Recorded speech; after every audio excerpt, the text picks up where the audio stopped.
something cold wrapped around my wrist. It was damp and smelled like coins. I couldn't move. The clock read 0:07. Midnight in Ward 11. I worked nights here. Ward 11 is the wing people forget during morning rounds. The day staff jokes, the admin files. You learn the jokes. What then?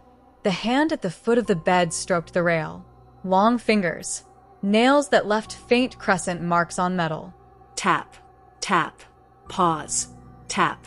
It was counting, I thought. Maybe it wasn't counting me, but it felt like a ledger being closed. Mrs. Dale? I whispered. More air than sound. No reply. Just the mattress sighing and the hum of the vents. Her eyes had been wrong since admission, like someone had replaced familiar words with foreign ones.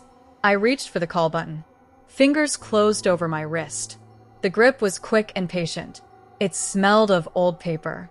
I yanked. The hand held like the thing had learned to do hospital work. The call light didn't come on. The red light stayed dark.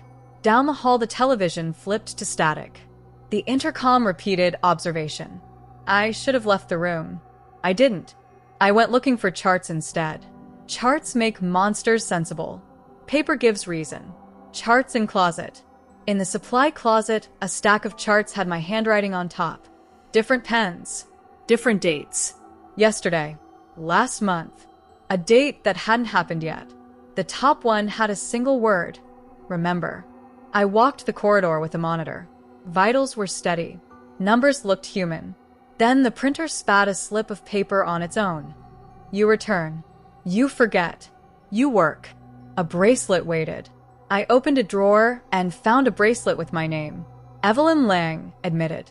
The admission date matched the night I woke pinned. My hands shook. I hadn't been admitted. Had I? The night stretched.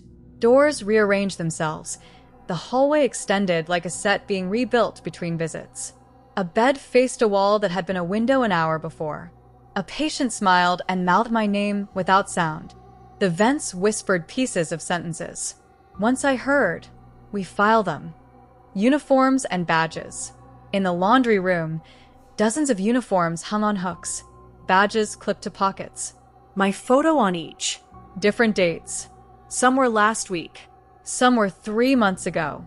I pressed my thumb to one. Felt the heat of someone who had been there. I tried telling the day's shift.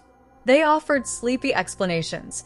Fatigue, medication, hallucinations. Clinical words like bandages over truth. They couldn't see the tape on the door. They couldn't hear the tapping. They had paperwork, and paperwork is strong. Sleep is strange on Ward 11. You don't dream so much as have your past reordered. A night slips, and in daylight you search for the lost pieces. You make confident lists. Names times doses. But the ledger keeps a different account. It wasn't that the patients became anything. They were quiet in daylight. They remembered at night.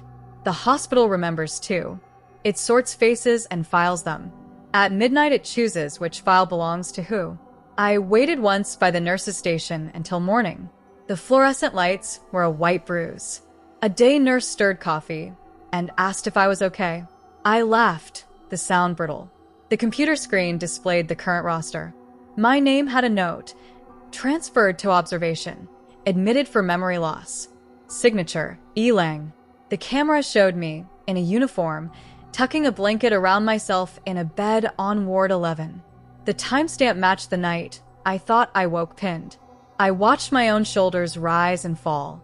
I watched my hand write remember on a chart and slide it under a pillow. I watched my face go slack and still. Then someone or something closed the curtain. They don't turn into monsters at midnight. They become the record keepers. They become the soft archivists who stitch names into places. Sometimes the archive decides you belong on its shelves and writes your name where a nurse's name used to be. The last thing I felt before the lights dimmed that first night was a hand smoothing my hair. Warm. Familiar. The voice said, "Sure. We'll make sure they remember you." I smiled back because you cling to anything that feels human. Now, when I check charts, sometimes my handwriting is there. In different inks, different dates. Always the same instruction, remember. I am telling you this because if you ever work nights on Ward 11, pay attention to which shift you leave on. Count your steps. Check your badge. And if you wake with a bracelet on, keep it on.